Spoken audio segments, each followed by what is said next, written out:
કાર્યક્રમમાં મોડેથી આવવાનું પહેલેથી મેં રજા માંગી હતી, કારણ આજે કચ્છમાં 51 મોટા ચેકડેમ એનો શિલાન્યાસ કરવો હતો. એટલે મેં કહ્યું કે અહીંયા હું મોડો આવીશ, અને એના કારણે હું નક્કી થયા પ્રમાણે મોડો આવ્યો હતો.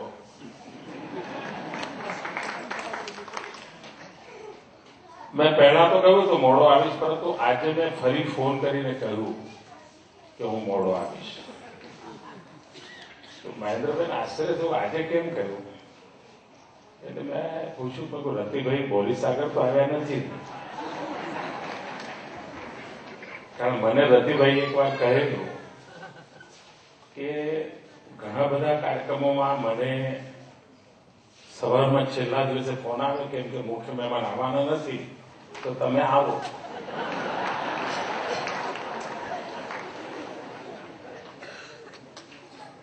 આમ તો મારી સોગંદ દીધી વખતે પણ વહેલા આવ્યા હતા.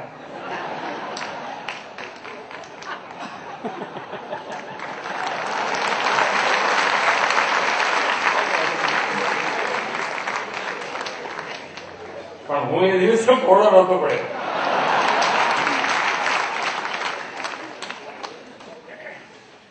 મેં કહ્યું ભાઈ હું આવું જ છું, તમે જગ્યા ખાલી રાખજો, નહીં તો કાયમની ટેવ પ્રમાણે બતાવે કે રતિભાઈ હવે મુખ્યમંત્રી નથી આવવાના, તો તમે આવો.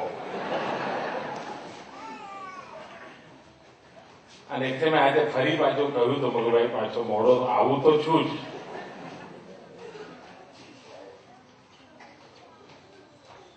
તારકભાઈ નું ગૌરવ કરવાનો પણ અવસર છે, ગુજરાતના સાહિત્યિક જીવનને એક અણમોલ ખજાનો આપવાનો પણ અવસર છે.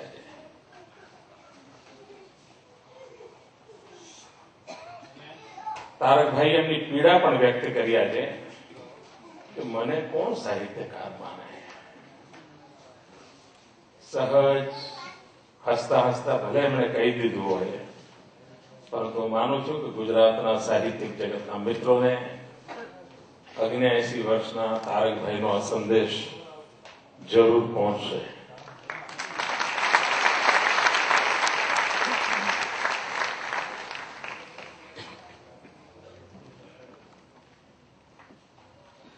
અહીંયા એક પ્રશ્ન પૂછાયો હતો સાહિત્યકાર અને પોલિટિક્સનો. મને એક વાર આ પ્રશ્ન પૂછેલો, જેના કારણે હું તારીકભાઈની ચપેટમાં આવી ગયો હતો. એક સમારંભ હતો, એમાં વિનોદભાઈ ને બધા હતા. પછી મને કોઈ પૂછેલું કે તમે સાહિત્યકાર તરીકે સાહિત્ય પરિષદમાં કઈ રસ લો? ત્યારે મેં કહ્યું મને ફૂલ ટાઈમ પોલિટિક્સ નથી ફાવતું.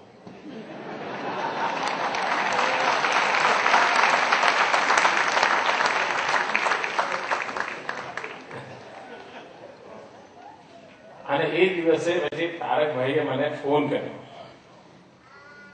મને કહે કે નરેન્દ્રભાઈ મારે તમારો ઇન્ટરવ્યુ કરવો છે. મેં કહ્યું તારકભાઈ તમારા ઇન્ટરવ્યુમાં સપડાવવામાં મારી તૈયારી ઓછી છે.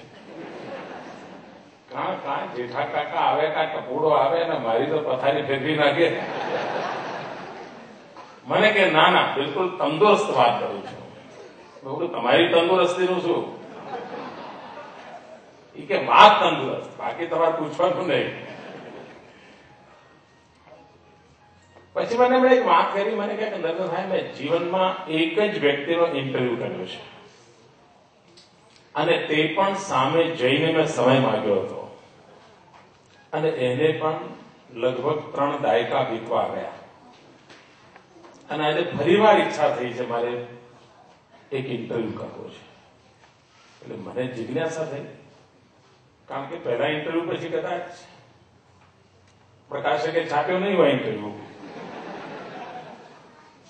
એટલે એમણે બંધ કર્યું હોય. કારણ કે નિખાલસ માણસ બંધ કર્યું. આવું બજારમાં માલ ચાલતો નથી તો શું કરવા, ફેક્ટરી પર એ જ ઉત્પાદન કરવું. એટલે કદાચ બીજો ઇન્ટરવ્યુ 30 વર્ષ સુધી નહીં લીધો હોય. એટલે મેં પૂછ્યું પહેલો ઇન્ટરવ્યુ કોનો કર્યો હતો? મને કે હું પહેલો ઇન્ટરવ્યુ જ્યોતિન્દ્રભાઈ દવેનો કર્યો હતો.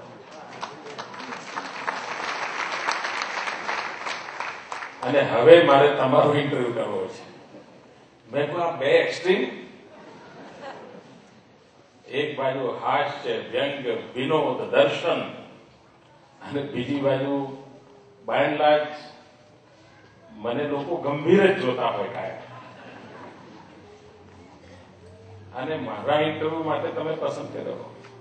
એટલે એમણે મને આગલા દિવસના પેલા સમારંભની વાત કરી કે દર્દભાઈ, ગઈકાલના સમારંભમાં મને લાગ્યું કે તમને ઈશ્વર દત્ત કંઈક આ વ્યવસ્થા છે, અને તેથી મને લાગે છે કે આપણે બેસીએ. તારકભાઈ માટે હૃદયમાં ખૂબ આદર ભાવ મારા મનમાં, અને એમણે એમના લેખન દ્વારા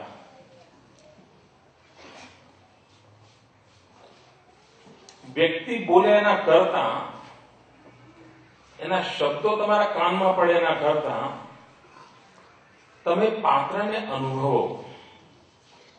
તમને લાગે હા આપણે ટપોડાઈ જોડે જ હમણાં ચા પીતા હતા, ટપોડાઈ હમણાં ચાનો કપ ફોડી નાખે, એવું તમને પોતાને લાગે. અને આ એમની મને લાગે છે કે સમગ્ર ત્યાંને પચાવી પાડ્યું હોય ત્યારે જ આ અમૃત બિંદુ નીકળતા હોય, નહીં તો ના નીકળે. અને આદર ભાવના કારણે મેં કહ્યું કે તારકભાઈ, હું આપણે ત્યાં આવીશ. કે મને એ ખબર હતી કે કમરની તકલીફ, પટ્ટો બાંધીને રહેવું પડે. મને કંઈક ના, ઇન્ટરવ્યુ મારે લેવાનો છે. મેં કહું આજનો જમાનો બદલાઈ ગયો, મારે પત્રકારોને ગાડી મોકલવી પડે છે.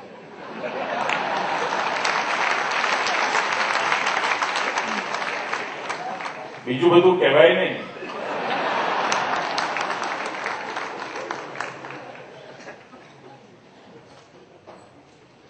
મને કે હું જૂના જમાનાનો છું, તમે ચિંતા ન કરો. મારામાં એ જ છે જે હોવું જોઈએ. મેં કહ્યું બધું, પણ મારામાં પણ એ જ છે જે હોવું જોઈએ. મને કે એટલે મેં કહું હું મુખ્યમંત્રી ભલે બન્યો, પણ હું નરેન્દ્ર મોદી છું, એટલે હું આવીશ. અમારી જીત બહુ લાંબી ચાલી, લગભગ એમાં કઈ અઠવાડિયું ગયું. મારો આગ્રહ હતો હું તારકભાઈ પાસે જાઉં, એમનો આગ્રહ હતો નહીં હું જાઉં. આખરે એમના પ્રત્યેના આદરને કારણે મેં શરણાગતિ સ્વીકારી અને તારકભાઈ મારે ત્યાં આવ્યા. અને ખાસો લાંબો સમય વાતો કરીને એમણે મારો ઇન્ટરવ્યુ કર્યો.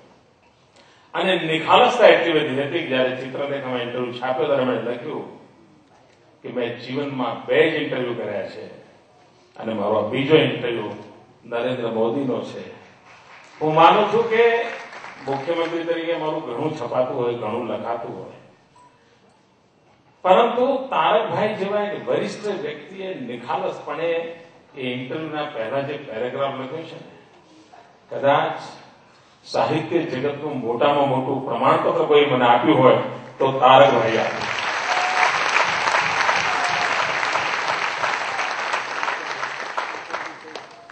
મારે ઇન્ટરવ્યુ કેવો હતો અને એમાં નરેન્દ્ર મોદી કેવા ખીલ્યા હતા અને એમને શું જવાબ આપ્યા હતા બહુ ઇમેટિરિયલ છે.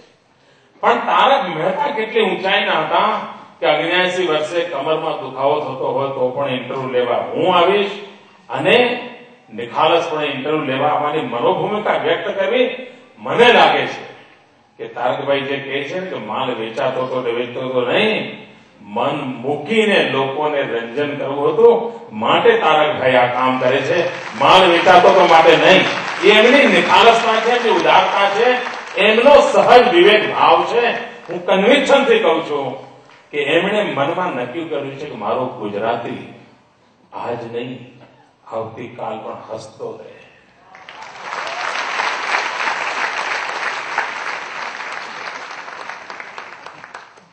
મિત્રો, હસવા માટે હાસ્યનો સહારો લઈને હસવું સહેલું પડે, પણ સમગ્રતા દુઃખને બરાબર જગજોડ કરીને એની વચ્ચે જીવવા માટે હાસ્ય પીરસવું અને જીવનની દ્રષ્ટિ બદલી નાખવી કે ભાઈ દુઃખ છે પણ તું પેલા જેઠા કાકાની નજરે જો, દુઃખ છે પણ પેલા ટપોડાની નજરે જો.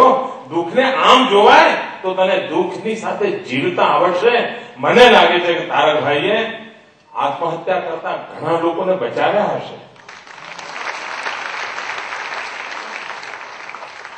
ઘણા લોકોને બચાવ્યા હશે ફ્રસ્ટ્રેશન ડિપ્રેશનની જિંદગી જીવનારને એમનો એક ટપડો આવીને ગલગલિયા કરી ગયો હશે.